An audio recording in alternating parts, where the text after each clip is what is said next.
This year at Disney's D23 Expo 2024, a lot of exciting announcements have been made regarding future Disney films and shows. Pixar got to make a few announcements of their own, including a few plot details of their upcoming Toy Story sequel, Toy Story 5. We learned that Andrew Stanton, who had worked on the original 3 Toy Story films, was returning to write and direct Toy Story 5. He took the stage to reveal a small amount of info on the plot of the film, revealing that this time around, the toys will be going up against the threat of technology. And in all of the Toy Story films, above anything else, the job of the toys has been to be there for their kids. And with Toy Story 5, the toys' jobs get exponentially harder when our toy crew goes head-to-head with what kids are obsessed with today, electronics.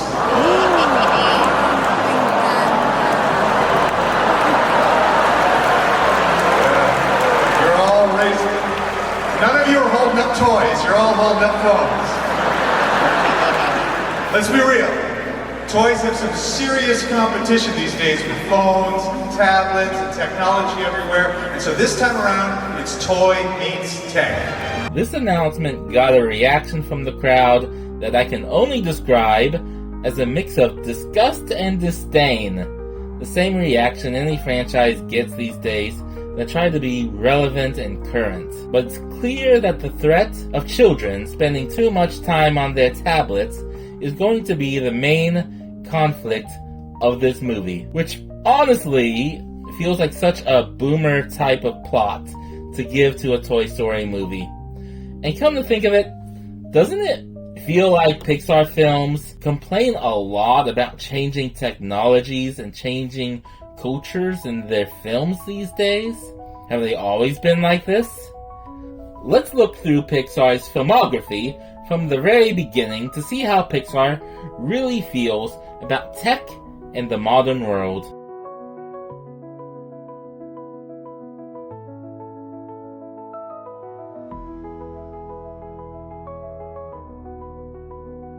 When Pixar launched their very first film in 1995, they were a small and scrappy company who sought to do things differently than other movie studios at the time. They took computer-generated images and made a whole movie built on the technology, something other companies either avoided or simply dipped their toes into. Pixar was seen as a technologically innovative company that not only embraced an emerging new technology, but advanced it by leaps and bounds with every film they released. And they didn't just embrace new technologies, but they also broke away from traditional storytelling practices at the time. While other animated studios kept making musicals, they broke away from that. While other animated studios kept telling love stories, fairy tales, or epic adventures, Pixar did something different. They were a forward-thinking company, but did the themes in their films reflect these qualities? The idea of a new and state-of-the-art technology coming into conflict with older technology and more traditional ideas became a minor theme in Pixar's very first film, Toy Story. Woody, the pull-string cowboy, represents the older technology and the older way of life, not just in being a very old toy built on the older technology of a pull-string voice box, but in his being modeled after a cowboy, representing a genre of entertainment that had become old hat long before this movie came out. He was in conflict with Buzz Lightyear, who represented the top-of-the-line, latest and greatest action figures that were coming out at the time, being loaded with plenty of gadgets and gizmos,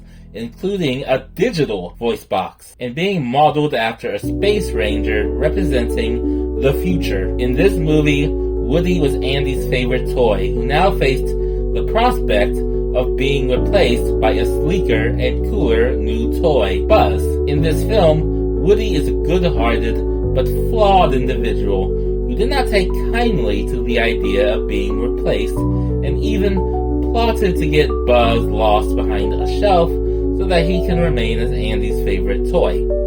In the end, the two toys bonded And it turned out that Andy loved both Woody and Buzz equally, and he had two favorite toys. In this film, the old and the new can coexist peacefully and even be friends. In Toy Story 2, a sequel to Toy Story, the movie continues the themes of accepting change and Woody grappling with the idea of becoming outdated and no longer being needed or valued. He has the opportunity to be placed in a museum where he will always be adored, symbolically living in the past, holding on to the old-fashioned things that are no longer relevant. Woody learns that he, or rather the character that he represents as a toy, was the star of a popular TV show called Woody's Roundup, but that the show was canceled because kids' tastes had changed and they became more obsessed with sci-fi and space stories. The villain of the film, Stinky Pete, seems to hold some resentment towards the kids who stopped wanting to play with Cowboy and Prospector toys. But Woody realizes that it is better to live in the present than to try to stay stuck in the past. The new versus old conflict in Monsters, Inc. isn't quite as front and center as in Toy Story, but it's there. We eventually learn that the manner in which the monsters create power for their world is no longer sufficient for the world's growing power needs. The movie's plot is kicked off by the villain, Randall, trying to find a different way of generating power, but one that is undoubtedly cruel to human children. This plan is thwarted by our main characters, but they still have to face the difficulty of the monster world running out of power. That is, until Sully realized that there is a better way of generating power, and thus changes Monster Inc. into a company that runs on laugh power over screen power. In this movie, changing the way the company operates is a good thing, as the old way of doing things was no longer going to work. But finding a new way to do things isn't always easy, and some solutions can be cruel. So changing with the times can be good, but not for the sake of change. And only if you know those changes can be good for everyone. In Cars, rookie race car, Lightning McQueen gets lost on his way to a race and ends up in a small town along Route 66. The movie romanticizes the small town and the old highway that would pass through it, contrasting it to the more modern interstate highways, which, though got people to where they wanted to go quicker, made them miss out on what is truly important in life. And what is truly important in life? For Lightning, he learned that he shouldn't be focused primarily on living fast or focusing on only one particular goal, but to also embrace friendship and community, and to take things slowly from time to time and really appreciate what's around you. Lightning's old life was filled with all the modern amenities one might think would make anybody happy, but when Lightning was stripped from all of that and had to rough it for a few days, he found that he was still happy because of the bonds that he formed with the people that he met. In this movie, modernity isn't necessarily bad, but it can be a distraction from what the movie considers to be what is truly important. Wall-E looks ahead into a future in which the world has been completely destroyed and humanity had to leave. Over-commercialization has made the world completely uninhabitable, and the Earth became one big junkyard. What remains of humanity are set adrift in space cruise ships, living out their days as near inanimate blobs, always sitting in chairs, being served hand and foot by machines, never having to do any real work or having to worry about basically anything. They don't do anything meaningful or enjoyable, just stare at a screen and drinking food from cups. They don't even make meaningful connections with one another, even though they are always clumped together. Whole crowds of people, but completely isolated from one another. Wall-E comes along and changes things, pulling the people out of these pods that they are trapped in and allowing them to fully feel the joy of looking at something other than the screen. Pixar's true anti-technology sentiments seem to spring from here. While the good guys are themselves robots, there was a clear intent in the design of these characters to have the robots behave more like people and the people to behave like robots. The robots, particularly Wall-E, enjoyed life and made connections with others. They were curious and engaged with whatever oddities they found in the world. The movie clearly wanted to criticize people that always spent their lives staring at a screen and never noticing the world around them. In the end, the humans had to abandon their spaceship and all the modern amenities and comforts in order to populate the Earth, and the movie portrays them as being all the better for it. Cars 2 had spies. They had spies. The old versus new dichotomy in this film isn't as easy to spot, but the villain of the film is trying to introduce a new type of fuel that turned out to be phony and bad. Is the movie trying to say that trying to find alternative types of fuel to replace gasoline and fossil fuels is bad? I doubt it. They just needed a villain for the car-themed spy movie, and that's what they went with. I don't think there's much to analyze here, but there it is. Lightning returns as the main character in Cars 3, but this time he's the old going up against the new.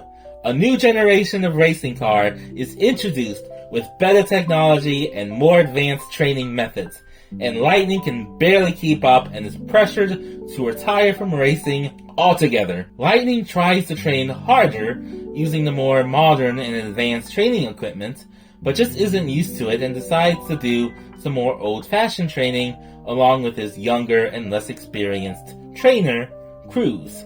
While Lightning does manage to learn some new tricks to help him overcome his younger opponents, he decides to step away from the big race and let Cruz race in his place. Lightning continues to race afterwards, but also has agreed to become Cruz's mentor as she becomes a racer. Lightning learns to value mentoring the next generation while still being a racer.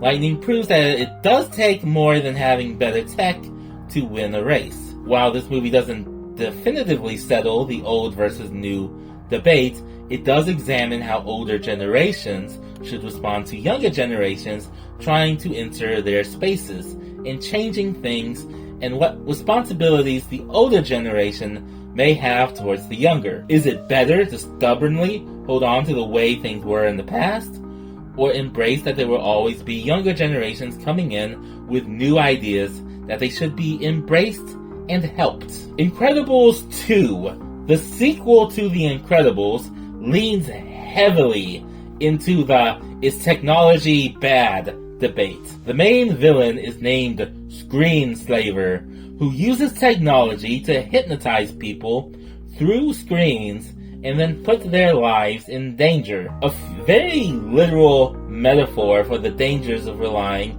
on screens. The Screenslaver doesn't just use the dangers of screens as a weapon, but is also a part of his core philosophy and motivation.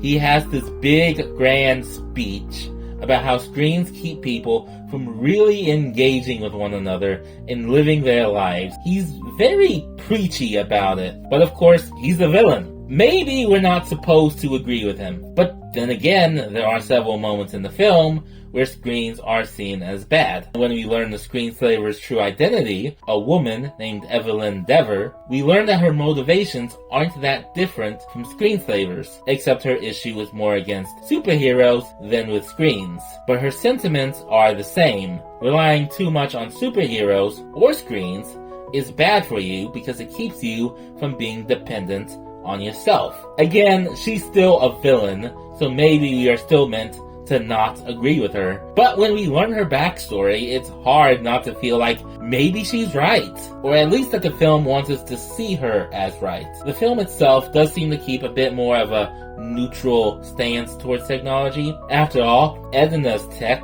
is seen as good and helpful, and the device they use to help Jack use his powers also has a screen. The message, while subtle, may be that it is not about the technology, but how and how much we decide to use it. We can use the tech, but we shouldn't use it so much that we can't help ourselves if needed. While the past films may seem a bit more balanced and neutral towards new technologies, criticizing it while still showing it can be good in moderation, Onward takes another approach and goes all in. Onward takes place in a world populated by fantasy creatures that used to be filled with magic. But then they created technology, and that magic faded away until there was barely any magic left in the world at all. And the movie tells us that this is a bad thing. Magic is seen as good and is a metaphor for our very own potential. As the people in this world use and rely on technology, they become less capable on their own and less awesome. As the movie goes on, we see more and more characters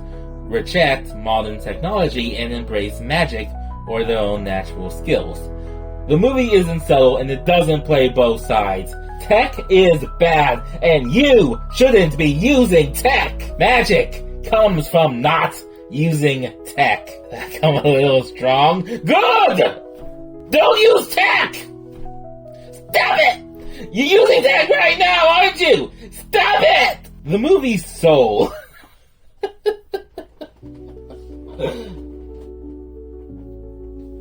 The movie Soul doesn't really discuss the topic of new technologies or an old versus new conflict, but it does touch upon some of the same sentiments that we've seen the previous movies touch upon, mainly about what the movie makers consider to be truly important in life, that we live in the moment, appreciate the small things, and engage with our communities. In this movie, Joe is obsessed with becoming a real musician and landing his dream gig. In this film, Joe's dreams of being a musician is our stand-in for obsession with technology or screens. Joe's determination to make his dreams come true is a detriment to allowing him to truly appreciate the life that he has or to engage with the people he is always around. And as we can see, the filmmakers at Pixar seem to think that anything that keeps you from engaging with the people around you or enjoying simple pleasures like watching the leaves fall from trees is a really bad thing that we need to avoid at all costs. Joe learns that the spark, which is something that all souls have and must tap into to be happy, isn't the same as a purpose or a talent. The spark is more abstract, but may simply be a thing that brings you happiness. I do want to point out that the film does seem to criticize the very idea of humans searching for a purpose in life as something that we really shouldn't be doing. Finding purpose is a very Gen Z thing, though. It's the thing that defines that generation perhaps more than any other generation. And Pixar is saying, well, actually, that's bad, and you should stop! Stop it! No finding a purpose! Stop it! Your life is here right now! Enjoy it! And now we move on to Inside Out 2, the latest of the Pixar films. Now, Inside Out 2 doesn't really touch upon the goodness or badness of tech, but it does bring... Oh, spoilers. This is a very new movie. This small spoilers. Okay, spoiler alert. Inside Out 2 doesn't really touch upon the goodness or badness of tech, but it does bring back the old versus new conflict that has existed in the very first Toy Story film. The old emotions, joy, sadness, fear, disgust, and anger, meet new emotions, anxiety, envy, embarrassment, and ennui, and nostalgia, briefly. This conflict mirrors the conflict from Toy Story, with Buzz coming into Andy's room and potentially replacing Woody. But this time, the old emotions, well, joy at least, openly embrace the new emotions, excited to see what they bring to the table. The new emotions seem to be more knowledgeable than the old emotions as to how to use the console in Riley's mind and how to solve some of Riley's immediate problems. The new emotions then declare the old emotions obsolete and seal them in a jar and stores them away. One can interpret this as being similar to how Gen Z would enter professional workspaces and act like they know everything and try to displace the older folks that have been working in those spaces for years. Except we don't have to interpret anything like that because that's exactly what the creators had intended. While doing promotion for the new movie, the creators of the film did a collaboration with the YouTube channel Cinema Therapy, where they explained that the new emotions are supposed to represent Gen Z, while the old emotions represent older generations perhaps Gen X or the baby boomers. They almost know how to drive the car better than they do. You're like, I didn't know my car had that feature. Which is like, I thought I was using that as a cup holder. Yeah. It's like the Gen Z emotions have come in, and they're like, we know what the teenagers are into. They'll show you. I wanted Joy to feel a little out of date, out of touch, and feel like, oh, I thought I knew how to take care of Riley. Yeah. But now that she's older, it's like someone changed the playbook. And what sport are we playing? What are the rules? Yeah. What are the rules of this guy? I don't understand. I don't understand this at all. These new emotions come in and they think they know what's best for Riley, and they come into direct conflict with the old emotions and try to hide them away. In the end, the new emotions just make things worse, and they have to allow the old emotions to come back and take over. In the end, the new emotions coexist with the old emotions and become a team. But the new emotions have to take a step back and let the old emotions take the lead again. This almost steps in line with the ending of Cars 3, with Lightning choosing to take a mentorship role with a much younger Cruz, welcoming her into the racing space while still being the one imparting wisdom onto the newcomer. It's almost like the higher-ups are speaking directly to the Zoomers, saying, hey, you can come into our spaces and we will welcome you with open arms, but don't you dare assume that you know better than us. We know what's best and you need to be listening to us. No tech! And now we move on back to Toy Story 5, which comes out in 2026. We don't know a lot about this movie yet, but we do know that they want to talk about technology and the kids that use them as opposed to playing with toys. I go back to that announcement with Andrew Stanton. I think about how he talks about electronics being the new thing that kids today are obsessed with. And he almost says it like it's the children's fault. Like the kids are obsessed with it, like they just love it so much and they're responsible, and not that the tech is specifically designed to be addicting to them. There's almost a condescending attitude when he talks about it. And looking back through the Pixar films of the past, we can see a sort of evolution of the cultural thoughts, the conversations that must be happening behind the scenes about the type of messages that they want to give to the kids and how they changed. At the beginning, the message seemed to be, hey, aren't new things great? But old things are cool too. But as time goes on, this message seemed to have changed. Now it's like the saying, aren't new things kind of a bother? Don't you think old things are just better? Maybe we shouldn't change things too much. They definitely seem to think that their ways and their values are better than the younger generations that are now becoming young adults. They seem to despise Gen Z, Gen Alpha, and even millennial thoughts about needing to find purpose or to achieve greatness in life, or to embrace new technologies as a way of bettering yourself and finding a broader community than one you might find without it. I'm not trying to say that the people who work at Pixar and make Pixar films are completely anti-technology or anti-young people, but looking at the themes of their films, you can certainly see a preoccupation with these thoughts that you don't see play out very often with other film studios releasing films for kids. You can see almost a war play out as these people seem to want to make positive and uplifting films for kids while also almost resenting them and the things they value or enjoy. And their stance definitely seems to be falling more and more into one direction as time goes by. Are we going to see more anti-tech sentimentality in Toy Story 5? Will we see more resentment towards younger characters? Is Bonnie going to be depicted as a helpless, mindless idiot to get the point across that technology is bad and that she would be better off if she just played with regular toys, like the much older executives working at Pixar used to do? Hard to say. I certainly doubt that Toy Story 5 will be a love letter towards new tech, which is just ironic if you think about it, because Pixar started as the high-tech animation studio. They were the ones looking forward and doing the things no one else had. Now they seem to want to live in the past and think we all should be doing that too. I still look forward to watching the new film, while still wary as to the message that they will try to send. But what do you think? Am I right in my assessment? What do you think will happen in Toy Story 5? Leave your answers in the comment section below. If you like this video, give it a like and subscribe to this channel for more content.